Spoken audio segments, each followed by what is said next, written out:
I died for 4 minutes on that cold operating table. My sons? They were sending back the premium appetizers, deciding that a party dress was worth more than my last breath. The oscillating beep, beep, beep of the cardiac monitor was the loudest sound I had ever heard, yet simultaneously the most painfully isolating. Here I was, Eleanor Vance, 66 years young, or so I like to think, my chest split open, my life clinging to the sterile machinery of the Metropolitan Hospital ICU. My heart, the very organ that had pulsed only with unconditional love for 40 years, had failed. It failed not from cholesterol or heredity, but I now truly believed from neglect. I stared at the ceiling, my consciousness still fuzzy from the anesthesia, a chilling phrase echoing in the sterile silence. "They can't make it, doctor. It's Sylvia's big fundraising gala tonight. We're already late."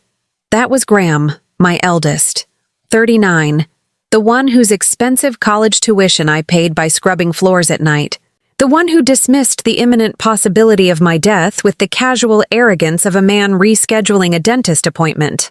Then came the dagger twist from Marcus, my youngest, 35, the one for whom I sacrificed my entire retirement nest egg. "Just call us when she's stabilized, doctor. Mom's a fighter, she always bounces back." But this gala? It's crucial for Chloe's career trajectory. A career trajectory. That was the currency they valued. Not the life that had been clinically extinguished for a full 240 seconds on a Tuesday evening. I had fought off the Grim Reaper while they were fretting over a seating chart and the perfect pairing of wine. A sudden, visceral wave of realization, or perhaps it was pure, unadulterated fury, washed over me, far stronger than the residual physical pain of the sternum incision. My body had failed, but my spirit was resurrecting itself, baptized in the acid bath of their betrayal. I tried to speak, but only a dry rasp escaped. A kind-faced nurse, Rhiannon, perhaps in her mid-20s, leaned close. "It's all right, Mrs. Vance, rest. Your blood pressure is too high." She didn't offer the tired platitudes about family love. She offered a look of genuine, pitying concern that cut me deeper than any scalpel. She knew. She had answered the phone. I remembered the doctor's somber face just before I signed the consent forms. Dr. Chen. "Mrs. Vance, I called both your sons directly. I emphasized the critical nature of the blockage. I told them you were at severe risk of passing. They knew. They knew. And they chose the gala." The irony of Marcus's phrase, "Mom's a fighter, she always bounces back," was a cruel, sharp joke. Why did I always bounce back? Because I had no choice. I had been their safety net, their human mattress, absorbing every financial blunder and emotional blow without complaint. I remembered the moment, 22 years prior, when Charles, their father, walked out. He left a note, a mountain of debt, and 2 boys, Graham, a surly 16-year-old, and Marcus, a confused 11-year-old, who needed stability above all else. Did I crumble? No. I found 3 jobs, a waitress during the day, a cleaner at night, and a meticulous seamstress on the weekends, repairing intricate antique garments. My hands, still trembling faintly now on the sterile white sheets, bore the permanent scars of those endless, needle-pricked nights. I worked 80 hours a week for the better part of a decade. Every dime earned was reinvested in them. Not in jewelry, not in vacations, not even in new clothes for myself. It went into Graham's tuition at the prestigious state university, ensuring he had the best start. It went into Marcus's passion for film school, despite my skepticism. And what did they do with that investment? They used the opportunities I bought for them to create a life so insulated, so polished, so important, that their aging mother became merely a decorative piece, rarely taken out, and only when absolutely necessary, like at a wedding or a graduation. The pain in my chest was beginning to fade, replaced by a cold surgical clarity. This wasn't just a heart attack. This was the final, devastating symptom of a life spent in emotional servitude. I had emptied my well for them, and when I needed a single drop of water, they simply pointed to their crystal goblets full of vintage champagne. My mind flashed back to their visit 3 days ago, just before I felt the first unsettling thump, thump, thump in my chest. It was the Sunday family dinner, a tradition I tried desperately to maintain, though the atmosphere was now colder than the frozen poultry I used to serve. Sylvia, thin, blonde, and possessing the chilling ability to compliment and criticize simultaneously, noticed my fatigue. "Eleanor, darling, you look exhausted. Are you worried about the gala? You know you really don't have to come. It's a very young crowd." Graham merely nodded, tapping away at his phone. "She's right, Mom. It's a black tie thing. You'd have to rent something anyway." Save the energy. Save the energy. They weren't saving my energy. They were sparing themselves the embarrassment of having their mother, a woman who smelled faintly of dry cleaning chemicals from her current job, among their affluent peers. I hadn't been to a real formal event in 15 years. I remember my last trip to a department store. I bought a simple navy dress. I showed it to Chloe, Marcus's wife, a self-proclaimed lifestyle guru. She smiled tightly. "Oh, Eleanor, that's perfect for a casual church service. But for the benefit of the foundation? Maybe something with a bit more oomph?" I returned the dress the next day. I stayed home. That was always the easiest path, the path of silent, dignified retreat. But now there was no retreat. I was in a hospital bed, alive by a medical miracle. And the stark truth was unavoidable. They had placed a social event above my existence. A single tear escaped my eye and trailed into the gauze taped to my cheek. It tasted like salt and regret. This was not a mistake of timing. This was a calculus of love. And in their equation, I was the negative remainder, the inconvenient subtraction. Dr. Chen entered the room, his face etched with fatigue. He checked my vitals. "Mrs. Vance, you're stable. We got you through the night. Your sons, they called? They should be here by now." I closed my eyes, summoning the last remnants of my strength. "Doctor," I rasped, my voice barely audible. "They're still at the gala. They will visit after the dessert course is served." His expression, a mixture of disbelief and utter sorrow, was all the confirmation I needed. My chest was mended, but my spirit had just made a life-altering decision. I spent the next 24 hours in a meditative, almost trance-like state, reviewing the balance sheet of my life. Every breath I took was a quiet, furious indictment of the past. If the heart attack was the symptom, the cause lay in the 27 years of relentless, unreciprocated giving. I needed to quantify the depth of my sacrifice, not to punish them, but to understand the scale of my impending freedom. The ledger began the day Charles left. He drained our joint account of $25,000, leaving me with the mortgage on the house, a charming but rapidly deteriorating cottage with the blue shutters, and 2 hungry boys. I was 38 and terrified. My first job was at the local diner, the Corner Plate. I was on my feet from 6 a.m. to 3 p.m., enduring the heat of the grill and the cold stares of demanding customers. I learned quickly that being polite earned you better tips.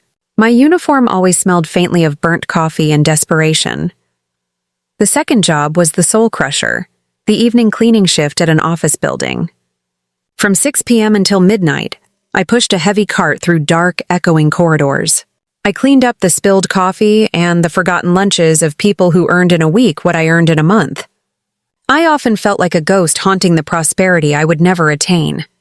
The third job, the one that paid for the extras, the better tutoring, the school trips, the slightly nicer clothes so the boys wouldn't feel deprived, was my intricate needlework. I was gifted with embroidery and restoration. I would sit at my ancient Singer machine from 1 a.m. until 4 a.m., repairing antique linens and creating delicate lace, my body running on sheer adrenaline and the belief that a mother's exhaustion was a down payment on her children's success. The estimated total time spent in these 3 jobs, excluding holidays and weekends over 10 straight years, amounted to over 35,000 hours. 35,000 hours I didn't spend reading, dating, sleeping, or simply existing for myself. I calculated the cost of Graham's education. 4 years at the state university, plus housing, books, and a decent allowance so he could socialize without feeling poor. The final tally was close to $80,000. When he graduated, he simply said, "Thanks, Mom. Couldn't have done it without you." No mention of repayment, no offer to contribute to the house payments. Just a casual acknowledgement of a debt he never intended to service. Then came Marcus.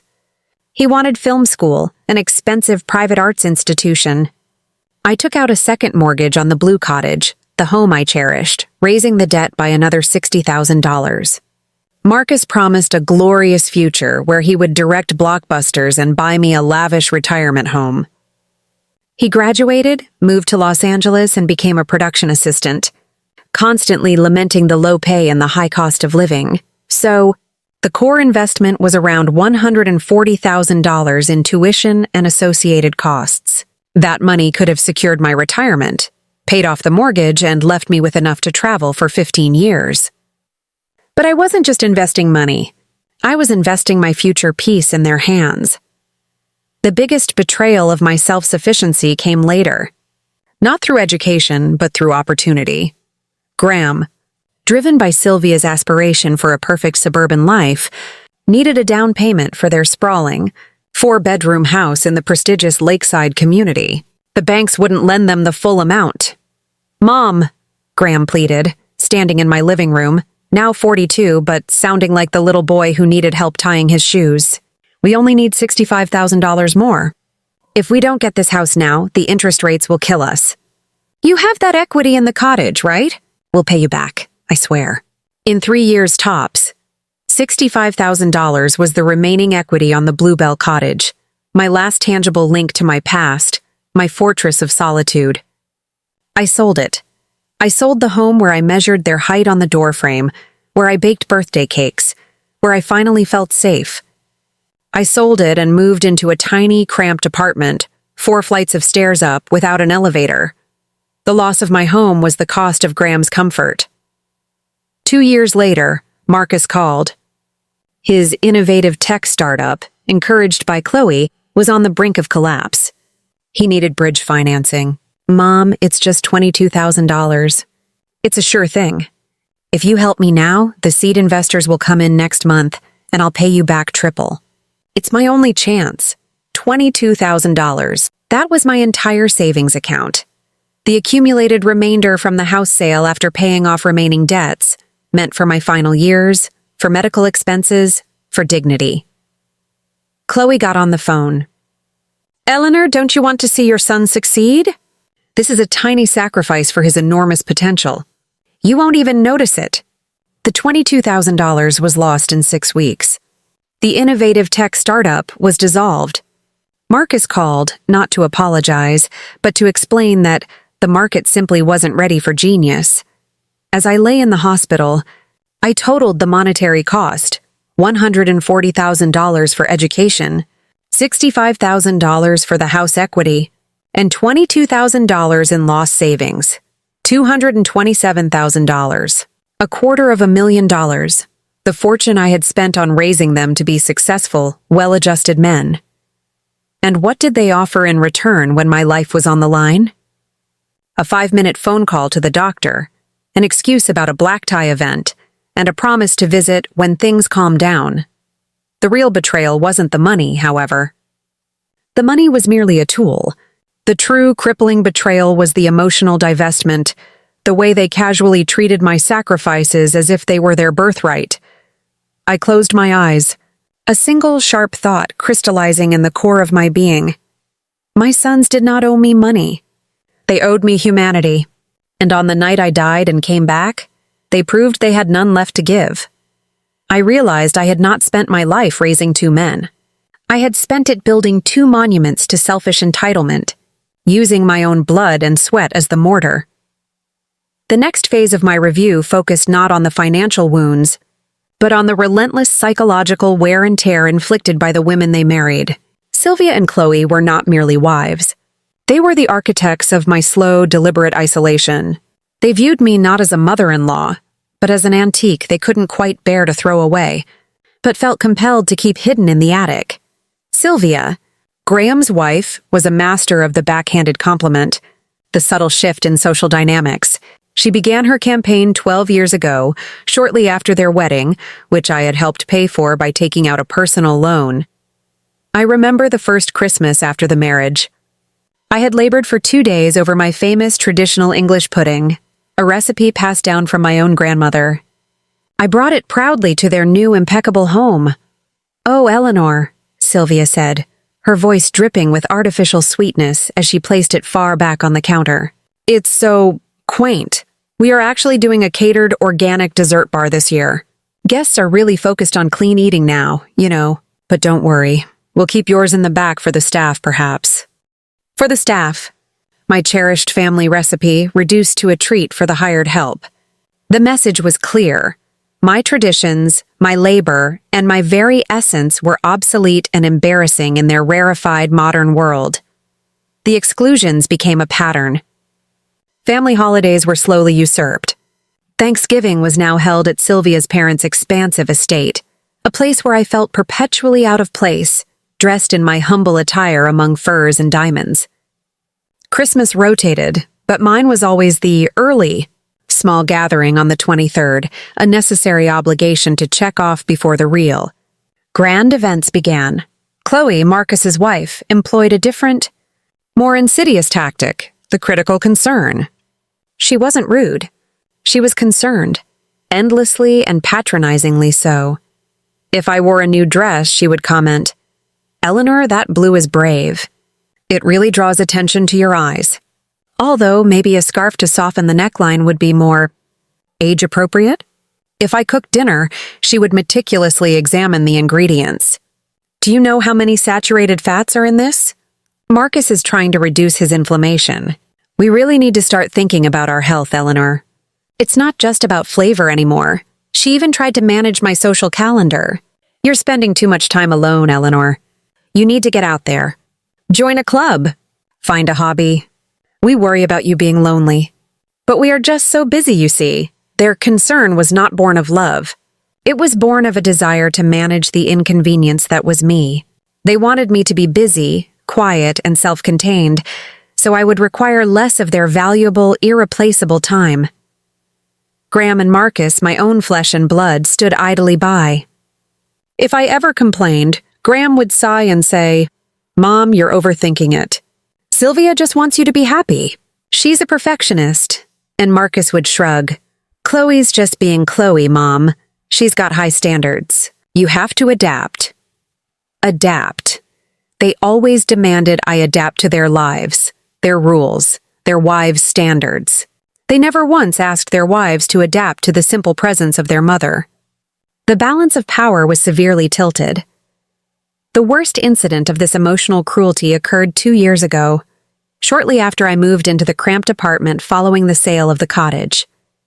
I had a persistent flu that turned into a nasty bronchial infection.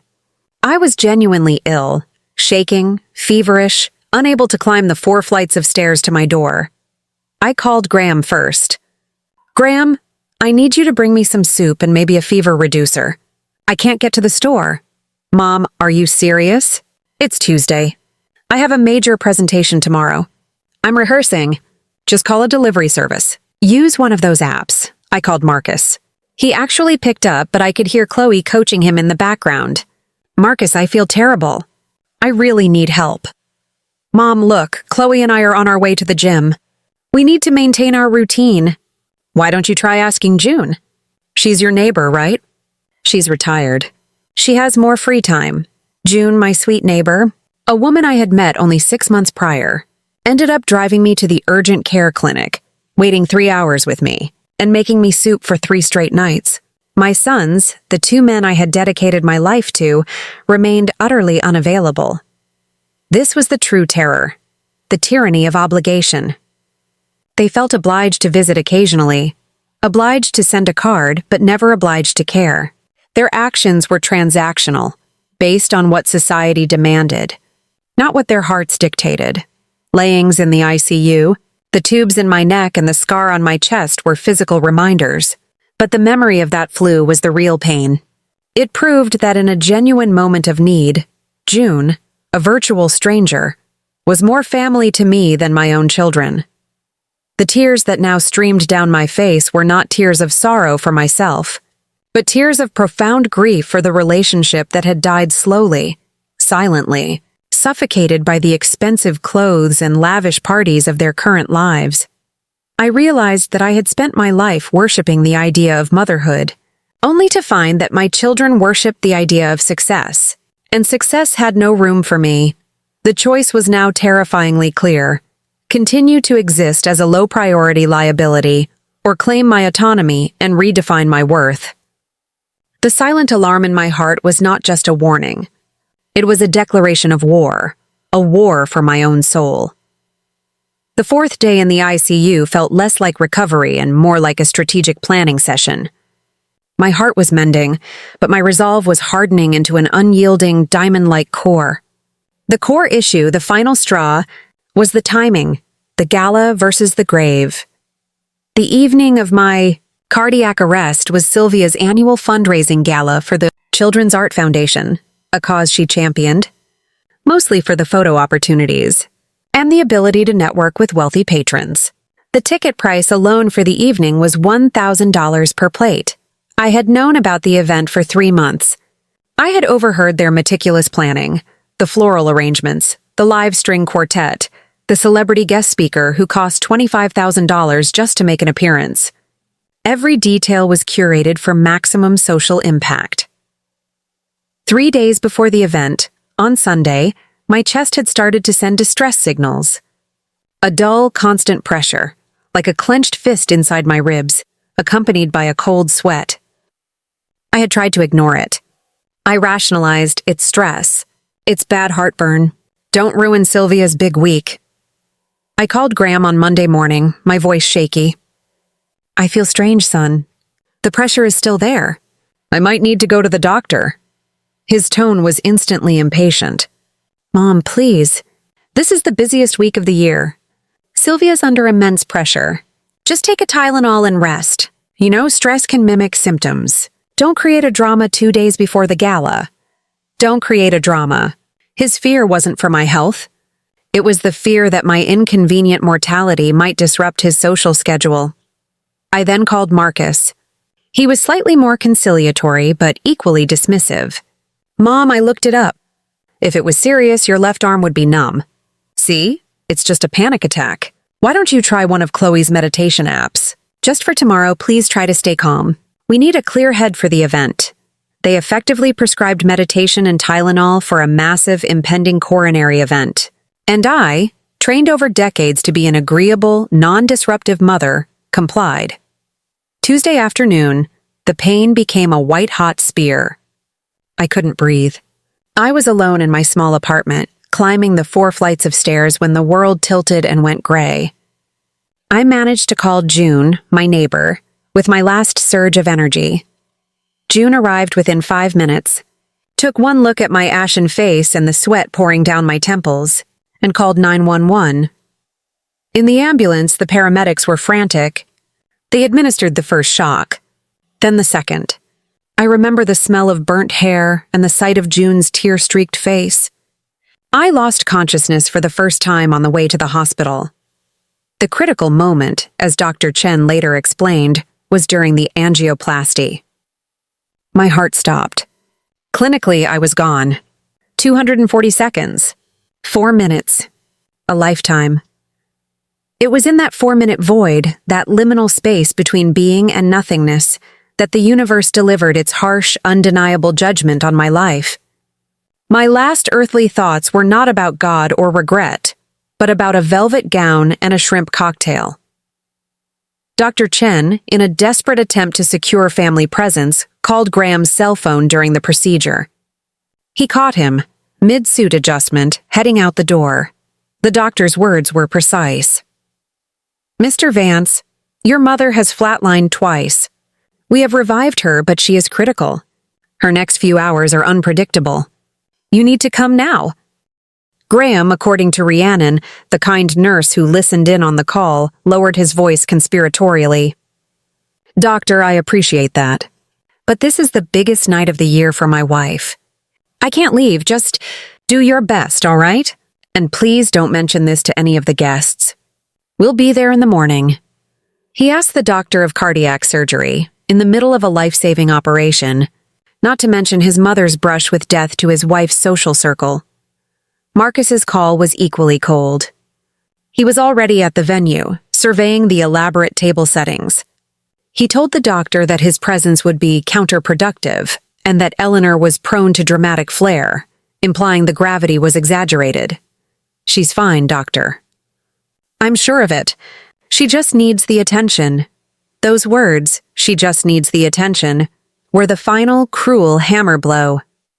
They suggested that my heart attack was a calculated emotional stunt, an elaborate attempt to ruin Sylvia's night. I was not seeking attention. I was fighting for my very existence. And even in that fight, they assumed the worst of me. I lay in the bed, watching the weak sunlight stream through the blinds. The gala was over. The string quartet had packed up. The $1,000 plates had been cleared. The celebrity speaker had flown home with his $25,000 check. And my sons? They were probably sleeping off a champagne-induced headache, confident that they had managed their filial obligation by promising a morning visit. I realized that I had to do something so extreme, so disruptive, so unequivocally attention-getting, that they would never, for the rest of their lives, be able to dismiss it as a mere flare-up of my dramatic flair. The time for silent sacrifice was over. The time for the grand exit was rapidly approaching. The visit finally came on Wednesday afternoon, 18 hours after the gala concluded. It was not a desperate dash fueled by remorse, but a calculated 2-hour block slotted between a power lunch and a country club meeting. Graham and Marcus arrived together, a united front of paternalistic condescension. They brought no flowers. They brought no genuine expressions of relief.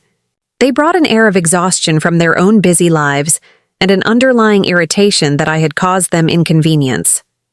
Graham, impeccably dressed despite the casual setting, leaned over my bed railing with a tight, practiced smile. "Mom, you scared us." "You really did, but see? You bounced back." "We knew you would." "You're unstoppable." The word unstoppable felt like an insult. It implied my resilience was something they could rely on, a convenient feature of their life support system. Marcus chimed in, adjusting the cuff of his expensive watch. "Yeah, Mom, Dr. Chen really made it sound worse than it was. Honestly, you should consider getting a second opinion about that drama. Maybe a new cardiologist.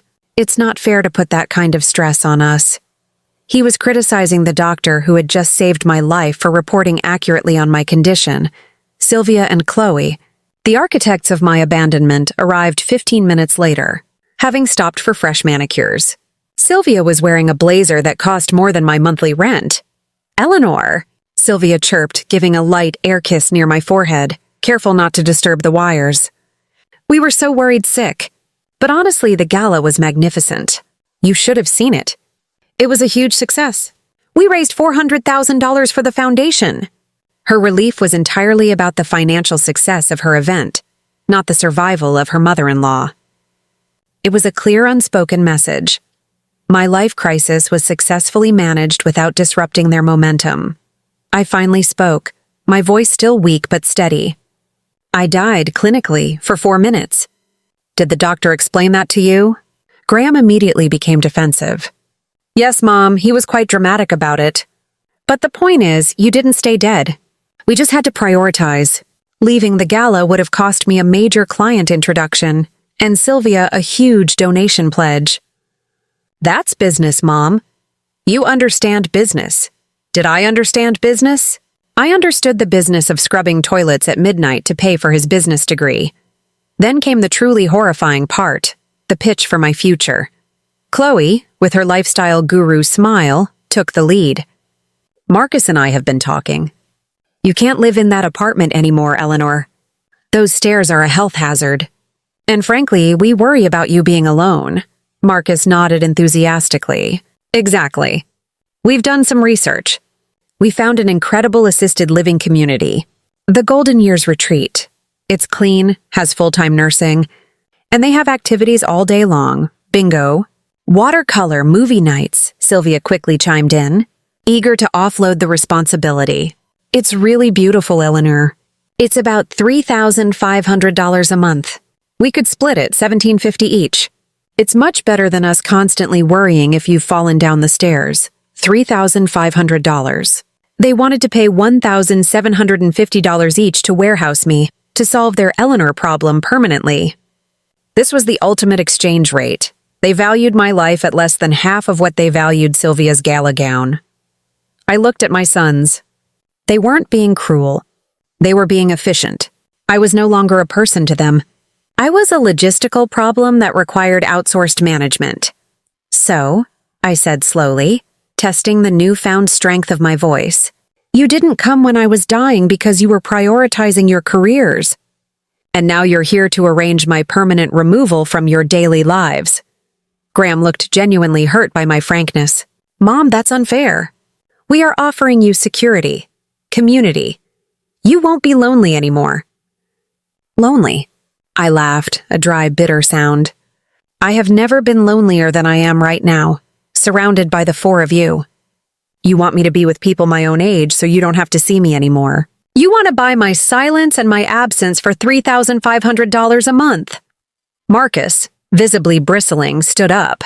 Look, Mom, if you're going to be dramatic about this, we have to go. We came here to help, but if you treat us like this, what's the point? We have other responsibilities. The phrase sealed their fate. They were leaving again, prioritizing other appointments over their recovering mother's emotional distress. Go, I said, waving a hand weakly. Go to your responsibilities. Go to your beautiful houses, your immaculate gardens, and your perfect lives. Don't worry about me. I have already made my own plans for radical change. They exchanged wary glances, perhaps noticing the strange, cold finality in my voice. But they didn't press. They kissed me quickly, 2 perfunctory pecks on the cheek, and fled the room as if escaping a bad smell. As the door clicked shut, the silence was absolute. I looked at Rhiannon, the kind nurse who was discreetly cleaning a nearby surface. She shook her head slightly, her eyes wide with sympathy. Nurse, I whispered. Could you please bring me a pen and some hospital stationery? I have some very important estate planning to attend to. Over the next 2 days, I used the hospital stationery to meticulously draft my final communication, a 12-page, handwritten letter that was less a message of goodbye and more an inventory of abandonment. I wrote through the pain, fueled by a scorching need for clarity and justice. My initial impulse had been to simply disappear. But anonymity was not enough. They needed to understand the cause and effect of their actions. They needed to know exactly what they had destroyed and what they were giving up. I started with the sacrifices, listing them in clinical detail, using the specific figures I had calculated. Dear Graham and Marcus, I am writing this to you from the ICU, where I was pronounced clinically dead for 4 minutes. While I was gone, you were prioritizing a social event. You should know that those 4 minutes cost me 27 years of my life, and I intend to reclaim the remainder. I dedicated 2 pages solely to the financial debt. Let's review the balance, shall we? Your private university fees, $140,000 of my hard-earned income. The equity of the Bluebell Cottage, the only true home I ever owned, sold to secure your mortgage, Graham, $65,000. The entirety of my emergency savings lost in your misguided venture, Marcus, $22,000. Total financial outlay, $227,000. You received it all with barely a thank you, viewing it as your birthright. I then moved to the emotional debt, the subject that truly bled onto the page. I cataloged the hours I spent alone, not because I was unloved, but because I chose your stability over my own happiness. I refused to remarry after your father left. Mr. Henderson, a kind, successful man, asked me to move to Arizona with him 10 years ago. I refused. Why? Because I was afraid you would feel abandoned, or that a stepfather would complicate your inheritance. I sacrificed 10 years of companionship for fear of your slight discomfort. The tears that fell onto the paper were not tears of weakness, but of anger at my own past naivety. I recounted the flu incident, emphasizing how a stranger, June, provided care while my own sons offered Tylenol and a meditation app. June, a woman I had known for 6 months rushed me to the clinic and made me soup. You, my sons, offered me indifference couched in busy schedules.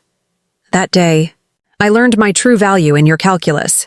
Less than a routine trip to the gym. The most devastating section was the betrayal of the last breath. The core of my pain lies in your choice on Tuesday night. Dr. Chen told you I was dying. Not sick, not tired, but dying. And you chose the Children's Art Foundation Gala. You chose champagne and networking over your mother's life. You instructed the surgeon not to mention the near-death experience to your guests. In that moment, your priorities were laid bare. Your social standing was more valuable than my very existence. I paused, my hand aching. My reflection in the window showed a woman transformed, not the weary, self-sacrificing mother, but a woman finally taking control of her own narrative. I dedicated a separate page to their wives, not with malice, but with precise observation of their emotional engineering. Sylvia and Chloe did not destroy our relationship. They simply facilitated its failure. They taught you that it was acceptable to treat me as an obligation, a box to be checked, and a memory to be avoided. They reinforced the narrative that my life was small, irrelevant, and easily managed by placing me in a $3,500 a month care home. This was the moment I revealed my plan. I addressed the will, the most practical and final statement of my autonomy. You came here and offered me the Golden Years retreat. Thank you for showing me how little you valued my final years. I have accepted your suggestion for radical change. I have changed my will. All tangible assets, the remaining small inheritance, the life insurance policy, my remaining jewelry, will not go to you. They will go to the person who showed me true unconditional kindness in my time of direst need. June Carter, my neighbor and true friend. I wrote that June would receive approximately $40,000 from the sale of the apartment, the insurance policy and the remaining savings, the meager remnants of a life misspent. This was a statement. Kindness is the only currency I recognize now. You will receive one item each. Graham, you receive the box of old photographs from the Bluebell Cottage. Marcus, you receive the antique Singer sewing machine, the instrument of my servitude. They are tokens of the life you rejected. I ended with a clear, unequivocal farewell. I am not doing this out of spite, but out of self-respect. I am choosing my own peace. I am choosing a life where I am celebrated, not simply endured. I am choosing freedom over family. When you read this, I will be long gone. I have legally signed away the power of attorney. Do not search for me.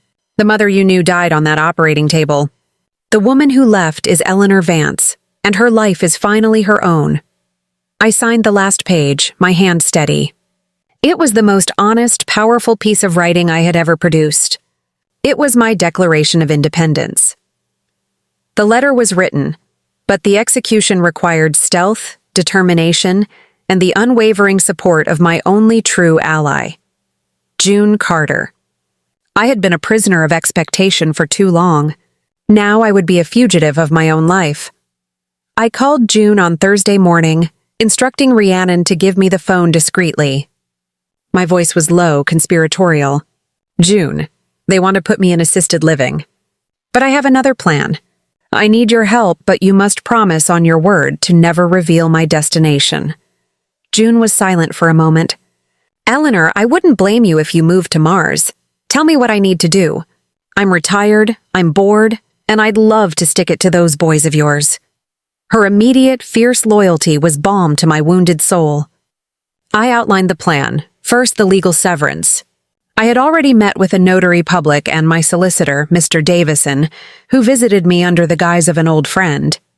I formally revoked the power of attorney given to Graham, assigning it instead to June for the sole purpose of liquidating my apartment lease and forwarding my mail.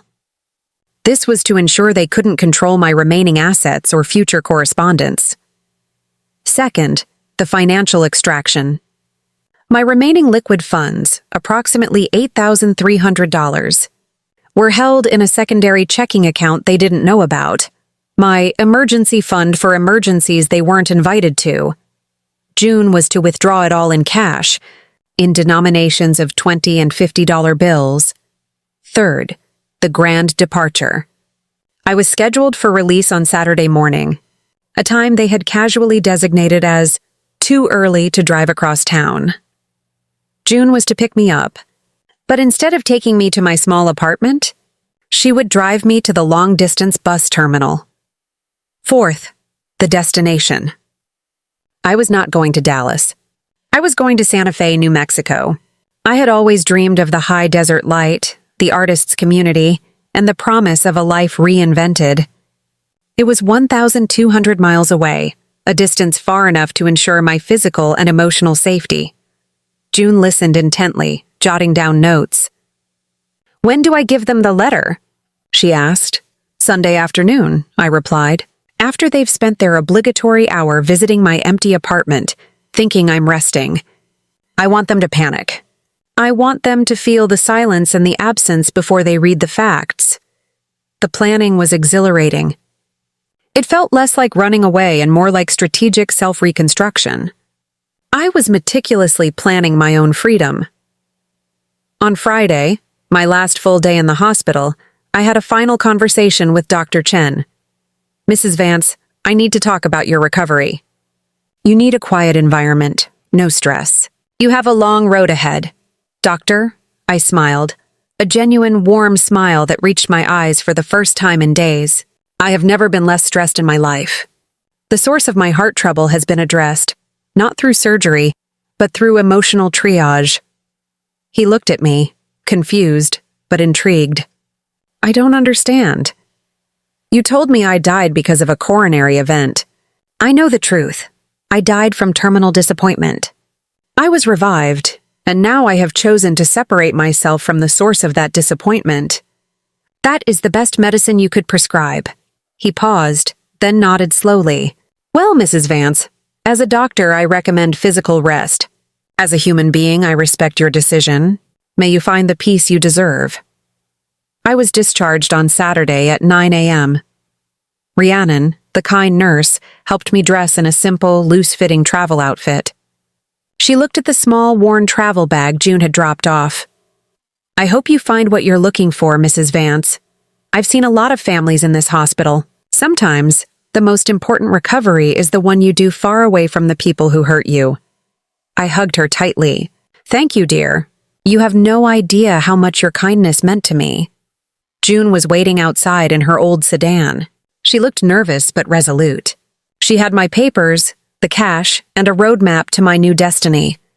"Ready to be a free woman, Eleanor?" June asked, her voice hushed with excitement. "I am ready to stop being a mother and start being Eleanor," I corrected her. "The mother I was died on Tuesday. This woman is a stranger to her old life." We drove past the high-rise towers, past the exclusive suburban neighborhoods where my sons lived, the neighborhoods I helped them buy. I felt nothing but a quiet sense of finality. At the bus terminal, the noise and chaos were a comforting sensory overload. It was real life, messy and unapologetic, a stark contrast to the sterile, calculated world of my sons. June bought my ticket, a 28-hour ride to Santa Fe departing at 1 p.m. We sat in the noisy waiting area, sipping lukewarm coffee. I handed June the 12-page letter. "Remember the rules, June.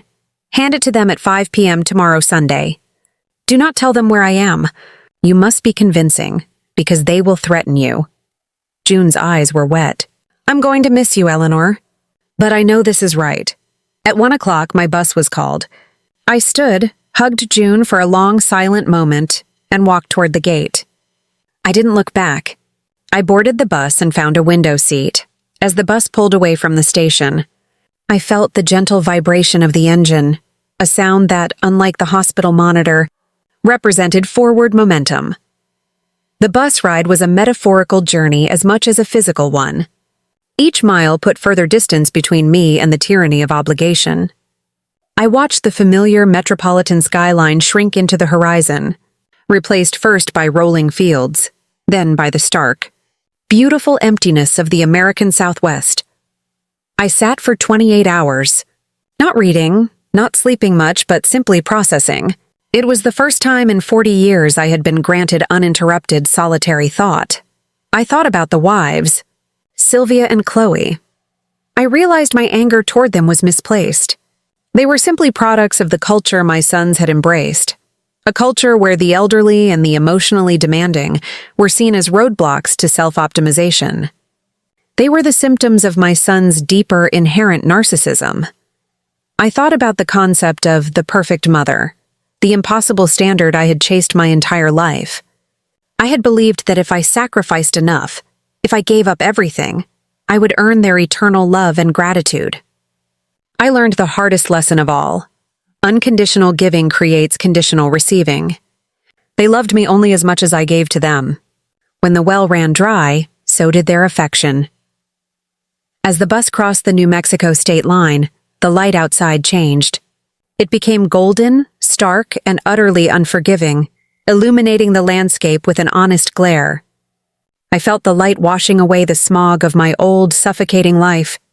I glanced at my simple, worn travel bag containing a few changes of clothes, the handwritten letter copy I kept, and the $8,300 in cash. It was the least I had ever owned, and yet I felt richer than I had in decades. The money.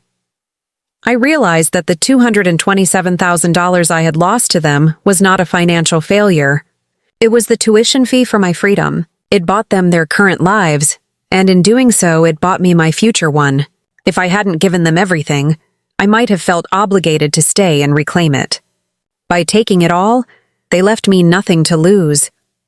I pulled out the copy of the letter, rereading the final paragraph. The mother you knew died on that operating table. The woman who left is Eleanor Vance, and her life is finally her own. I ran my finger over the signature. I was no longer defined by my relational titles. I was simply Eleanor.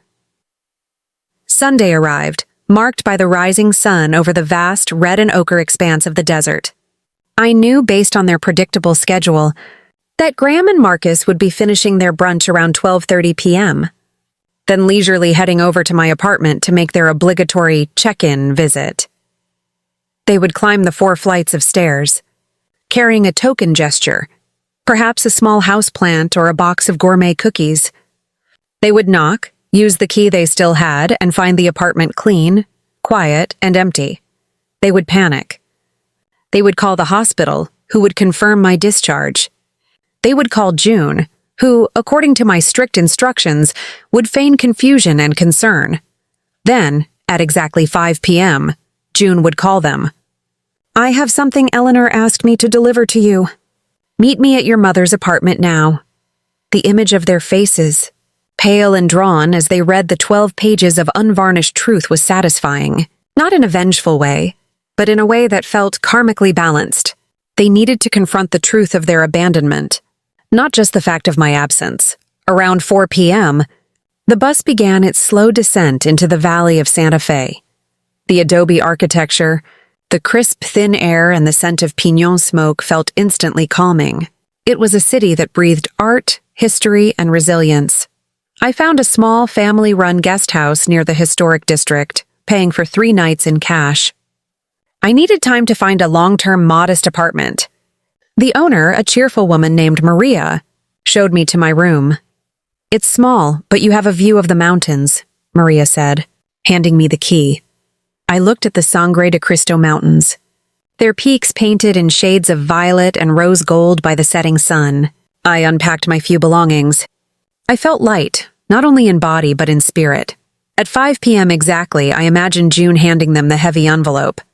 I imagined them ripping it open, their hands shaking. I imagined Graham's face as he read about the $227,000 he had indirectly taken. I imagined Marcus's fury as he learned that the will had been changed in favor of June. I allowed myself a single, private moment of catharsis. I sat on the edge of the bed and let out a long, shuddering breath. The silence of the room was profound, and for the first time in my adult life, it was not an isolating silence, but a sacred one. I knew the inevitable fallout would be ugly. The initial calls would be furious, then desperate, then pleading. They would use all their resources to try and find me. They would try to freeze my assets, but I had none left to freeze. They would try to track June, but she was instructed to be utterly untraceable until they calmed down. My decision was final. I would allow them to mourn the mother they lost, so that the woman they had never known could finally live. I looked in the mirror. My face was tired, but the weariness had been replaced by a fierce, unfamiliar spark. I saw a hint of the young Eleanor who had dreamed of being a writer and an artist, before life reduced her to a maid and a seamstress. Tomorrow I would start looking for an apartment. I would sign up for a painting class. I would apply for a part-time job that paid in joy, not just dollars. I would start my life at 66. The road to autonomy was long and uncertain, but the view from this window was magnificent. Monday morning, the chaos began. My old cell phone, which I had deliberately left in the apartment with a final terse message before powering it off permanently, was now a digital time capsule of their escalating panic. I knew my new, cheap, pay-as-you-go phone would remain silent until June was certain of my security. My imagination did the rest. Graham, the pragmatic planner, would immediately call his solicitor.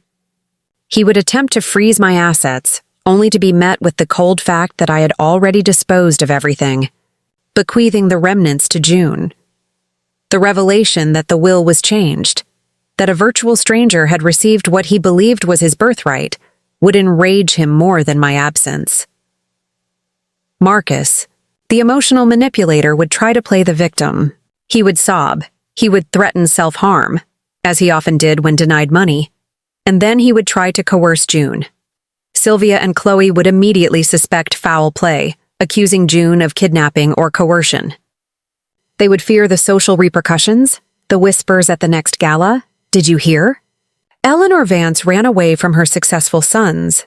This was not merely a family drama. It was a social crisis for them. My absence was an inconvenient truth that exposed the hollowness of their success. Meanwhile, I was sipping strong local coffee in a quiet Santa Fe plaza, sketching the shadows of the adobe church with a charcoal pencil. I felt a sense of peace I hadn't experienced since childhood. I found a tiny, affordable apartment on the top floor of a historic building. It was small, but the living room opened onto a small balcony with a view of the sunset, the kind of view I would have paid $3,500 for, but I rented it for $750 a month. I secured a part-time job that day, too. Not cleaning, not sewing, but working as a sales associate at a local gallery specializing in Native American pottery. The owner, Amelia, a woman close to my age, hired me not for my resume, but for my eye and my calm demeanor. "You have a peaceful energy, Eleanor," Amelia observed. "And you treat the art with respect. That's all I need, respect. A commodity I had been starved of for decades." In the evening, I bought a basic easel, some canvases, and a set of oil paints. My childhood dream, deferred for 50 years, was now my reality. That night, I finally received a call from June. Her voice was tight, but triumphant. "Eleanor." "Oh my God, you are a genius. I just got off the phone with Graham."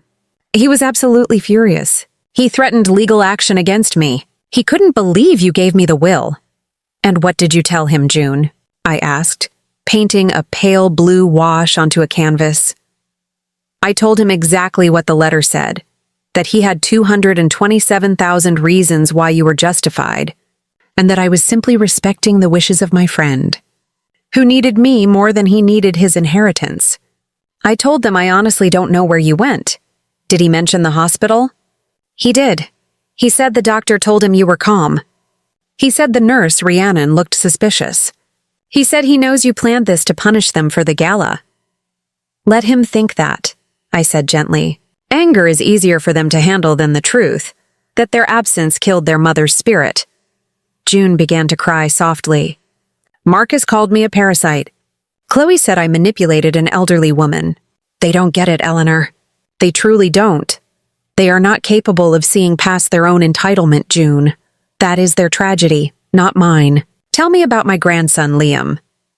Liam was Marcus's son, a sensitive 8-year-old whom I adored, the only person I truly missed. He's confused, Eleanor. They told him you went on an extended trip to find yourself. He was sad, but he's already distracted by his new video game system. That was the only moment I felt a true pang of sorrow. Liam was too young to understand the calculus of love, but old enough to feel the void. I promised myself I would find a way to connect with him one day, indirectly, when the dust settled. The next few weeks were a relentless pursuit of the life I had deferred. I spent my days at the gallery talking to artists and patrons.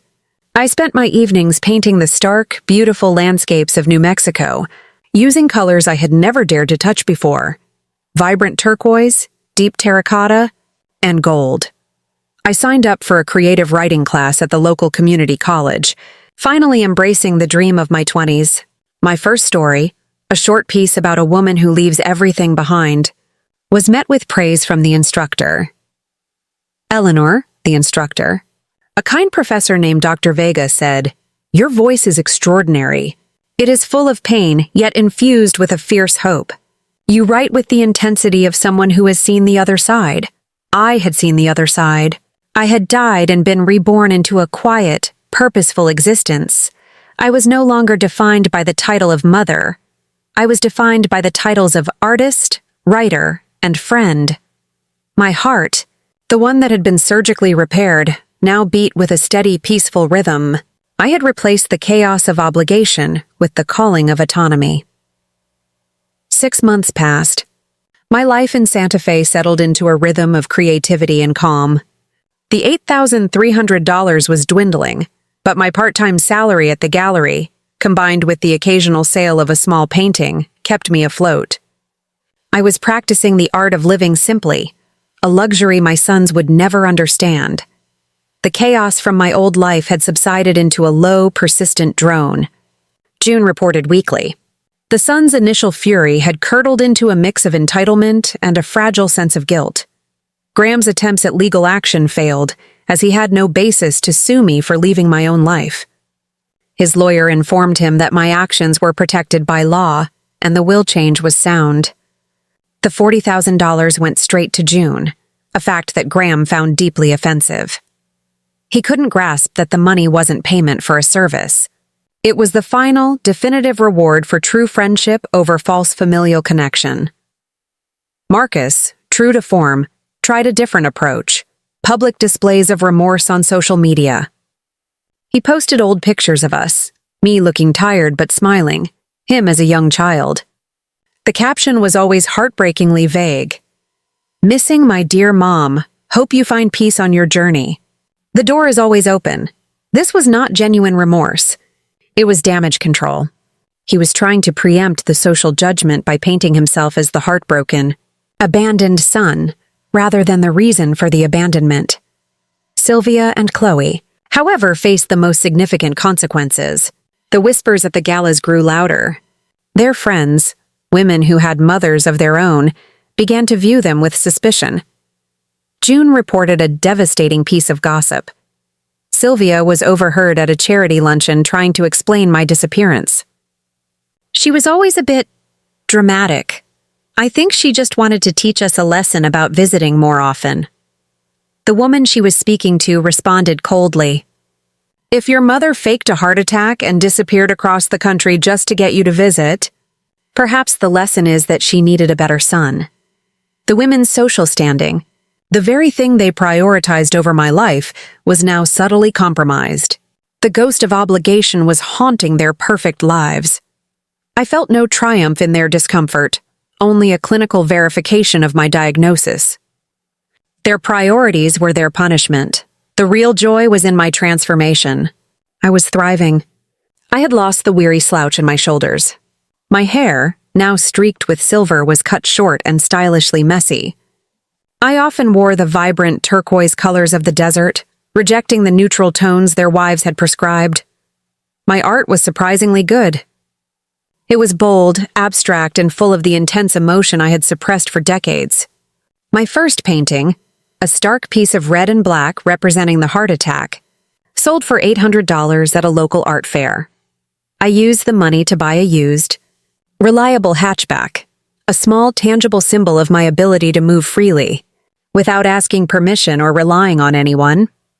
I started a small, anonymous blog, The Art of the Second Act, where I wrote short, philosophical essays about self-care, late-life reinvention, and the quiet courage of choosing yourself. The essays were filled with the sophisticated vocabulary of the literature degree I was finally utilizing. The blog gained a small, loyal following of women in their 50s and 60s who felt trapped by their own emotional burdens. My life was no longer about mothering. It was about mentoring and creating. The most unexpected joy came in the form of Mr. Julian Sterling, a retired astronomy professor. I met him in my creative writing class. He was quiet, kind, and possessed a dry, gentle humor. He treated me with an easy respect, seeing me as a peer, an equal, a woman with a mind and a history, not just a mother. We began taking walks, discussing literature and the constellations. He told me about his wife who had passed 7 years ago. He spoke of her with love, not with the cold detachment my sons exhibited towards me. One evening, under the vast, inky sky of New Mexico, we were walking back from a poetry reading. He stopped me. "Eleanor," he said, his voice soft. "You have the most extraordinary light in your eyes. It's the light of a person who has made a difficult choice and found peace in the outcome. You are a masterpiece of resilience." I didn't cry. The tears were long gone. I simply felt seen. I had spent my life seeking love, only to realize that what I truly craved was recognition. I briefly told him the condensed version of my past, the sacrifice, the heart attack, the escape. He listened without judgment. "You didn't abandon them, Eleanor," he concluded, taking my hand gently. "They abandoned you years ago. You simply refused to participate in the tragedy any longer." His words echoed the deepest truth of my soul. I was not the villain. I was the survivor. I finally felt ready to let go of the past completely. I asked June to stop sending updates. The chapter was closed. I needed to live my life forward, without the anchor of their constant low-grade drama. I packed up the Singer sewing machine and the box of photographs from the Bluebell cottage, the symbolic gifts to my sons. I decided to send them by certified mail, not as an act of reconciliation, but as an act of finality. I attached a single clean note to the box. "Enclosed are the tools of my past life. I am keeping the heart you neglected, as it now beats for me alone. Be well. E." The package containing the Singer machine and the photo album was sent with a heavy yet liberated heart. It was the last communication I would ever initiate. That act symbolized the final severance of my maternal duties, a cord I had refused to cut for 4 decades. The certified mail receipt provided a perverse sense of satisfaction. I imagined the confusion and potential fury when Graham or Marcus had to physically sign for the box. A final, bureaucratic acknowledgement of their loss. Julian and I were growing closer. Our relationship was based on mutual respect and intellectual curiosity, a quiet comfort that had nothing to do with finance or expectation. We spent our weekends exploring the ancient ruins outside Santa Fe, discussing history, art, and the fortuitous accidents that bring people together late in life. He told me his philosophy. "Life is an equation, Eleanor. The early years are multiplication. You add and gain rapidly.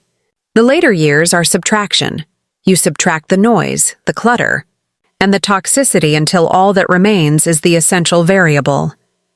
I realized my essential variable was Eleanor. My anonymous blog, The Art of the Second Act, was surprisingly successful. I wrote about the 7 pillars of late-life autonomy, and the essays resonated deeply with the older, female audience. My prose was sharp, emotional, and laced with the literary references I loved. I was getting hundreds of comments a day. One reader commented, "I am 62. I read your essay on the tyranny of obligation, and I finally gave myself permission to retire and leave my toxic city. Thank you for showing me the way out." My story, without revealing any personal details, was becoming a beacon for others. I was mothering again, but this time I was mothering an entire generation of women who needed permission to choose themselves. June called me one last time. With a heavy heart, to relay the final details of my sons' lives. She said she felt she had to, for my own closure. Graham and Sylvia were struggling. The social fallout from my disappearance, combined with Graham's aggressive temper, had caused friction. The rumor persisted that he had abandoned his mother on her deathbed. Their next fundraising gala was significantly less successful. Their social armor had cracked. Marcus was still posting mournful updates, now focusing entirely on the symbolism of the Singer machine. Found Mom's old sewing machine, a reminder of her hard work. Every stitch was love. He completely missed the point that the machine was a symbol of servitude, not affection. He still couldn't see the truth. The one piece of news that truly touched me concerned Liam, my grandson. June had managed to keep a discreet relationship with him. She told me that Liam had been drawing pictures of a beautiful desert scene and talking about a secret grandmother who had gone on a magical journey. He's a good boy, Eleanor. He knows something is missing, but he doesn't blame anyone. He misses the warmth.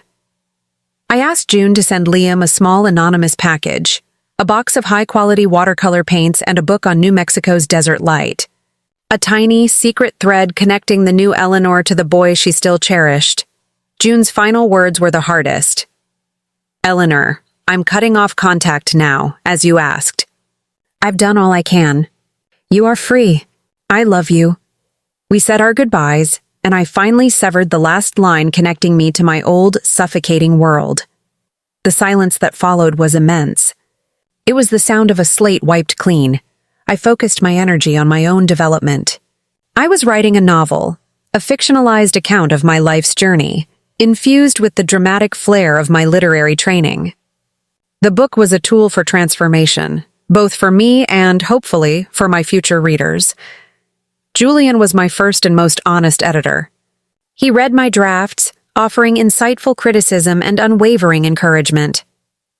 This is powerful, Eleanor, he told me one evening, reading the scene where I signed the will. The moment you chose autonomy over obligation, you became heroic. This is a story that needs to be told. I was no longer a ghost haunting the prosperity of my sons. I was a fully realized woman pursuing her destiny. I finally felt the recovery that Dr. Chen had prescribed. My heart was healthy, strong, and capable of giving love again, but this time, it was smart love, love that demanded respect and reciprocation. My life was simple: painting, writing, friendship, and the quiet, easy company of Julian. We discussed taking a trip together, a true, unburdened vacation, not a family obligation. We decided on the Mediterranean, a trip I had dreamt of since I was 20. I looked at my small apartment, the art supplies, the sunlight filtering through the mountain air. This was the piece I had bought with $227,000 and a near-death experience. It was worth every penny. The new horizon was vast, painted in the beautiful, vibrant colors of my desert paintings. I was ready to step into my future, unburdened by the expectations of the past. The last line of my novel draft read, "She had spent her life trying to be an anchor. In the end, she discovered she was meant to be a sail." I closed the laptop, a wave of profound contentment washing over me. The final severance was complete. 1 year later. My life was unrecognizable and profoundly beautiful. I was not only surviving, I was thriving. My novel, The Bluebell Inheritance, was picked up by a small but prestigious press, scheduled for release in the spring. My paintings were selling steadily in the gallery. Julian and I were planning our trip to the Greek islands, a journey of shared discovery. I was 67 now, and I had never felt younger or more vibrant. My heart, the mended muscle, beat with ferocious joy. The past remained an immutable fact, but its power over me was gone. I had not heard from my sons or their wives since the final package delivery. They had moved on, not out of acceptance, but out of exhaustion from the chase. They were forced to accept the absence of their mother, the way one accepts the closing of a useful, but expensive, utility. The true epilogue came during my first book signing event in Santa Fe. A line of women, mostly over 50, waited patiently to meet the author of The Art of the Second Act. They sought not literary advice, but permission, One woman tearfully grasped my hand. I'm 64. My children treat me exactly the same way. Your book gave me the courage to sell my big house and move to a condo near the ocean. I finally have peace. Thank you for showing me that it's okay to be selfish. It's not selfishness, dear. I corrected her gently. It is self-preservation. You cannot pour from an empty vessel. My book is merely a reminder that your first and greatest obligation is to the person you see in the mirror. The novel was not meant to be a weapon against my sons, but a map for my generation. A week after the signing, I received one final unexpected message. It came through my blog's contact form, an untraceable anonymous message titled Liam's Grandmother. It was from Marcus. It was short and devoid of the usual self-pitying theatrics. Mom, I know this won't reach you, but I had to try one last time. I read your blog. I didn't recognize your name, but I recognized the passion. Then June told me about the anonymous watercolor package she sent Liam. I read your novel manuscript. I saw the Bluebell Cottage, the Singer machine, and the moment you died on the table. You were right about everything. About the $227,000, about the Gala, and about the assisted living. Sylvia and I are divorced. Chloe and Marcus are separating. The only thing we valued, our social status, was ruined by the one thing we ignored, your heart. We learned the hard way that you cannot build success on a foundation of family neglect. Liam asks about you all the time. He is painting beautiful desert scenes. He misses his grandmother. If you are truly happy, that is all I can ask. Please know, your absence has taught us more than your presence ever could. We mourn the mother we destroyed. Be well. I read the message 3 times. The words were a bitter pill, but they were the truth. I finally had the recognition I craved. Not the casual thanks for a loan, but the solemn acknowledgement of their colossal mistake. I didn't reply. There was nothing left to say. My life, my novel, and my painting studio were my final triumphant reply. My story offers a profound educational lesson. The most tragic error of human life is confusing service with worth. We are taught that a mother's worth is measured by her endless capacity for sacrifice. My experience proved that self-sacrifice, taken to an extreme, is not virtue. It is a blueprint for being exploited. The educational takeaway for every woman over 50 is this. You have earned the right to prioritize your own joy.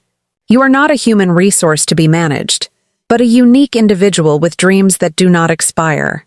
If your children choose the party over your well-being, you must choose yourself over their comfort. Reclaiming your life is not an act of malice. It is the ultimate act of self-respect. I look towards the future, a future filled with canvases, prose, and the quiet affection of a man who values my company simply because I am Eleanor. I am excited for the next 30 years of discovery, of learning, and of teaching other women that their second act can be their greatest performance.